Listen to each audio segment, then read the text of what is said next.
Obviously, from a main event in your last fight, you in UFC 300 before that. Now you have another big pay-per-view. You're on the main card. So I guess, how's life been since that win in Paris to now? Because I feel like you've never been as popular as you have right now. Yeah, life is good. Bitcoin is almost 100K again. Feeling great. I saw you taking photos at the airport after your UFC 300. A lot of fans are coming up and asking for your photos. So have you just noticed even more attention since, UFC 300 to now? It just seems like fans are kind of gravitating you. You've built this following online, and and anytime money is brought up, they always say Money Moicano. So are you just noticing a lot more interest from fans in your life? Yeah, it's funny, it's funny. I have been in UFC for 10 years, and I didn't have many fans, many people watching me, and now I would not say a huge amount of fans, but some people like my work, like what I say, think I'm funny, and I'm happy with that. Are you noticing people that are coming up to you that aren't even fans of fighting, but they just hear your post-fight interviews and they see your podcast and they come up to talk to you about stuff that isn't even about fighting? Yeah, especially in Brazil, especially people that like Bitcoin and is more like they have a libertarian kind of politics, because I talk a lot about that. So yes, but to be honest with you, I don't care too much. I'm not here to please anybody. I just want money. Well, you wanted that money fight against Patty, but you got Beneil instead. Easy money, easy money. So what do you make of Beneil? Because I saw an interview you did, and you said, I like the guy, but I'm going to beat his ass. 100%, 100%. Saturday night, I will beat the shit out of Beneil Dariush, and it is what it is. It is what it is. I don't know why people call him old, because if they call him old, they call me old, because I'm older than them. So don't call him old. But that being said, Saturday, I'm going to beat the shit out of the old man. Well, I was going to ask you about... Don't be mad at me. I'm just trying to make funny. But to answer your question, I like Beneil Dariush very much. I respect him very much. He is dangerous. He has more knockout power than me. He has more knockouts than me. He's very fucking awkward. If you remember his fight against Draca Close, he was almost getting knocked out, and then he was swinging his arms, and he got the guy. Good jiu-jitsu. He's in a tough position, 2 losses, and I'm going to make sure he end up in a worse position, because I will beat him. Doesn't matter if he's good, if he's bad. I cannot afford to lose. I'm going to say the same thing that I say in France. I'm not fucking losing. My mindset is go over there and dominate him. Doesn't matter. If it was Islam or anybody, I respect everybody in this division. But like I say, I believe in myself. I'm going over there Saturday, and I will bring my best every time. We'll kind of go off the age thing that you were joking about people calling him an old man. He said something along the lines of, like, he likes fighting up-and-coming stars, even though you both debuted in the UFC in the same year. And people were kind of commenting about that he debuted in January, you debuted in December. So did you hear that comment, that he's kind of viewing you as an up-and-coming star, even though you've been in the UFC just as long as... I'm older than you, motherfucker. What you mean? But no, jokes aside, I have been in UFC for a long time, but like I say, people don't know me, because back in the day, my English was not that good, and I didn't have the same mindset, because back in the day, I was trying to build the audience like I had now, but I don't know. My English was not that good, but then something changed, and I realized, fuck that.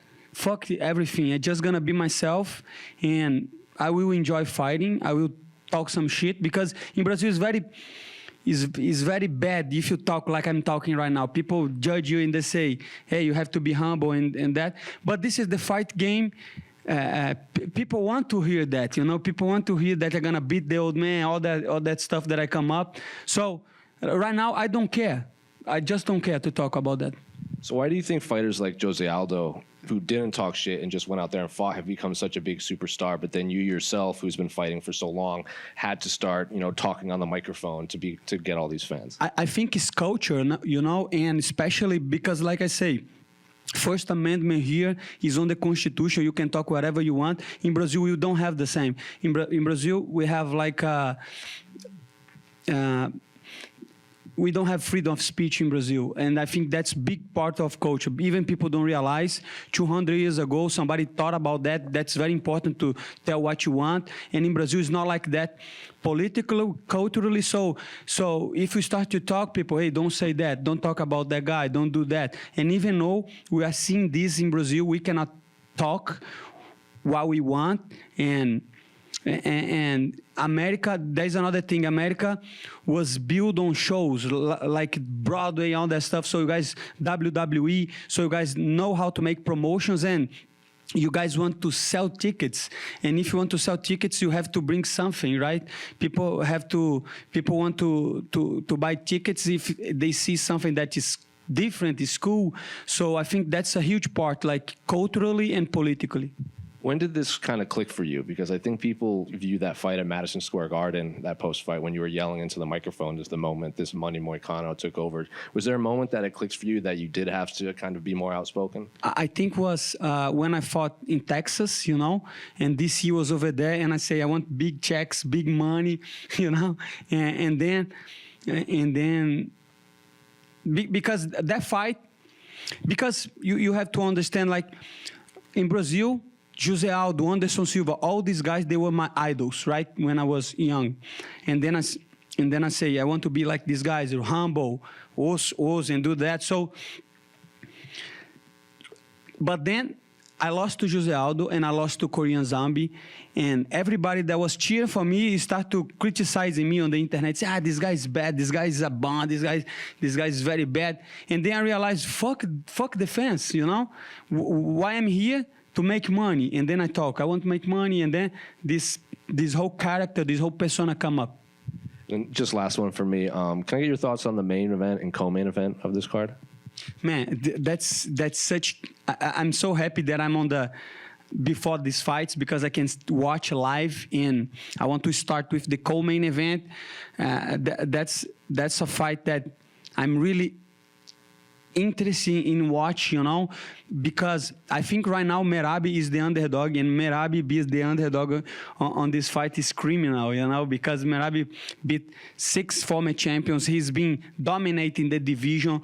He was underdog against Sean O'Malley, and the guy just have one of the best conditions in the UFC, good wrestler, like to put pressure. And the other side, he's fighting one of Khabib's guy, right? Very good, maybe even better than Merab on the striking. But I don't know. I think Merab will beat Umar, but I don't know. And on the other hand, we have this rematch. We have to remember, Tsarukyan got the first fight on a week notice against a Khabib prodigy, right? So everybody knew that after Khabib, Islam would be the man on the division, and he did very well. And now he has the chance to get back to get this loss back and to be the champion of the world. This is a very good scenario for him, but Islam is just too big, you know. Islam is the champion. But I don't know. I think the odds are wrong. I think Tsarukyan should be a little bit more respected with the odds.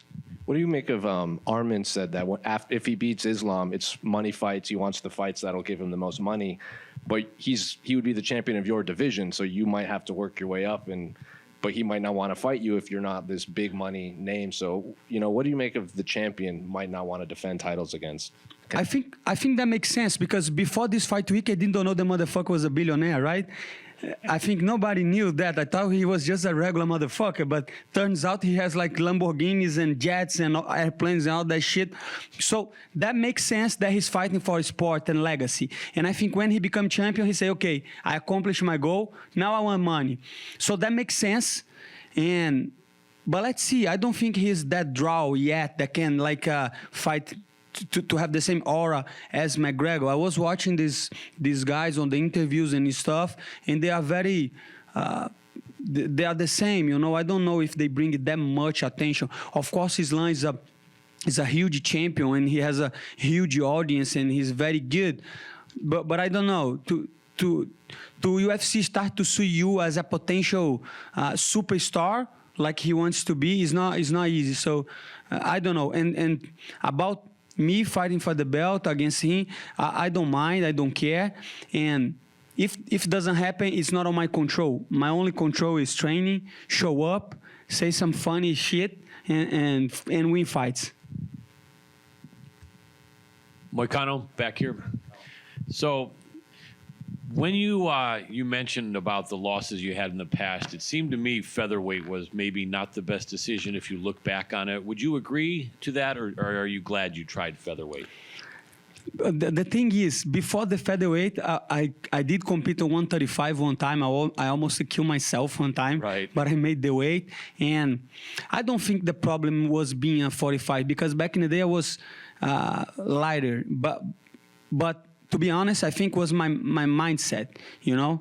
Like I say, I was in 145. I was really good. I got in the top 5. I was one fight away from the title, and I lost to Jose Aldo, and I don't want to take anything from him because he's a legend, but I lost to myself because I remember going to the fight like fearful, you know? Oh my God, I'm going to fight my idol, I'm going to fight Jose Aldo, and this and that. And right now, if I would fight a fight like that again, I say, fuck that, he's just a guy, brother. He's just a human, I don't care. I will do my best. So I think the weight division helps because now I don't have to kill myself, but that was no excuse. The weight in loss was not an excuse for my losses because I lost on the 155 too. Right. So it seems like something happened that made you Renato Moicano 2.0. What was it, if you can think back, that went from where you're having some close fights, where you're winning some, you're losing some, now all of a sudden you're killing it every fight? Can you tell me what might have changed or shifted? I think it was when my son born, right? Because he born, and I say, man, I'm fucked. Now I have to take care of him for the rest of my life. I need money. I need like a better house. I need to take care of stuff. So that changed, and then this whole process of that I was talking about mindset and stuff. Because, like I say, fight is very real. If you lie to yourself with fighting, you're going to end up losing again. So I remember old days, fighters that they used to gas out on fighting. They say, no, I have something on my nose. I have to get my nose fixed and it'll be fine. No, this is just a lie. You have to look yourself and say, what you doing bad? What you doing wrong? What you have to correct? And in my case I was not using grappling, you know? I have been training grappling since I was like 11, 12 years old. I have been training grappling throughout my life, but I was not trying takedowns. Now I take down people and I beat the shit out of them, you know, like I did with Benoit Saint-Denis. So in my mind, I start to say, hey, you have to use your grappling. But back in the day, I didn't train wrestling, so I was afraid of try takedowns and get tired, you know. So I work on that, wrestling, conditioning, and now I feel good, you know. I can take somebody down like I did last year with Drew Dober. If they stand up, I will take them down again. And so my thought process was what I need to correct, what I can correct, you know, because some stuff you cannot correct. I'm not gonna be the Mike Tyson. I'm not gonna be knocking people out, you know. It's just I don't have that kind of power to knock people out. So you have to realize, okay, what you can do, you know, what you can do with what you have. And that's why I think that I change in my mind. I start to look my career as a business, you know. I put all the points and I say what I have to do to get better, recovery, and I did a plan, who I need to fight to put me on a good position, what I have to talk. So I took my fighting career more like a businessman, and I knew I was getting old, so I need to rush, and that's why I'm fighting nonstop. Excellent explanation. Great English, too, by the way. Really appreciate that, brother. Yeah, you know what's funny? Yeah. I teach English to myself. That's even impressive, that's my brother. Very impressive. I didn't have a fucking teacher. That's awesome. One last thing. Can you tell us who's helped you? Who have you trained with for this fight? A lot of guys. Dustin Poirier helped me for the fight. a guy named Dakota. He used to compete in UFC. He got like a short notice in UFC, and then UFC kicked him out. But he's really good. A good southpaw is helping. Good southpaw has been helping me a lot because last year I fought 3 southpaws. And JJ, a Bellator fighter, very good jiu-jitsu. And I have trained with Grant Dawson too, great wrestler. So ATT, we have a lot of people, human material to help me with training camps. But the most important thing was training my mind, what I have to do, the strategy, all that stuff, Everybody can go to the gym and train wrestling and jiu-jitsu, but not thinking about what they have to do. My focus was on the strategy, what I need to do to take this guy out of the cage as soon as possible, and that's what I'm going to do on Saturday. Excellent. Thank you very much. Thank you. Renato? Hey, Renato. Sorry, Renato. O Beneil Dariush é conhecido pelo grappling afiado, mas você também tem jogo de chão forte. Quem vai dar a primeira jaula de jiu-jitsu em octágono, no sábado à noite? Muchas gracias. Now I'm gonna try my Spanish. Yeah. Acredito que... vou tentar falar em espanhol. Acredito? Não, tô brincando. Acredito que meu jiu-jitsu é melhor do que Tsarukian. Not Tsarukian, Dariush. Dariush, I'm doing mistake over here. Dariush is a very good jiu-jitsu player. Man, I'm mixing up.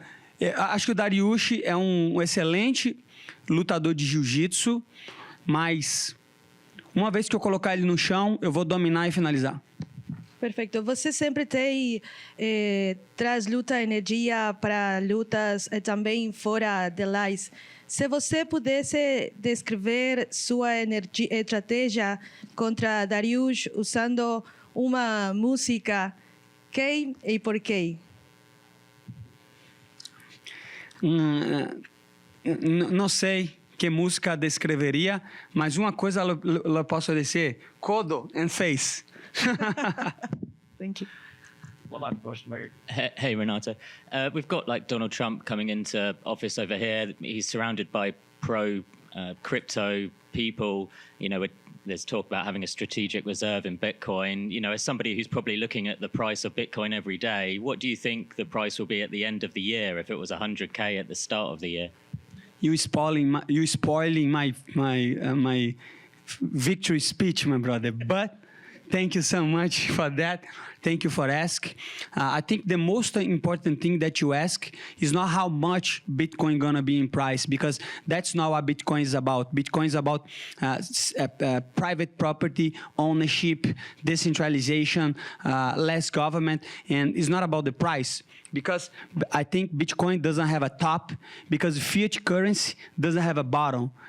We have been losing money to the inflation for so long. I have been living in America for 7 years, and on these 7 years, my purchasing power just collapsed. If you try to afford a home nowadays, you can't, especially young people. So 100% the strategic reserve will be the only way to get out of debt in America. I don't know if you follow economics, but nowadays all states and these welfare states, they get by this debt. And if you see the GDP ratio to the debt is like 136% of the GDP, $36 trillion in debt, and the government cannot pay the debt. They only pay the interest every year.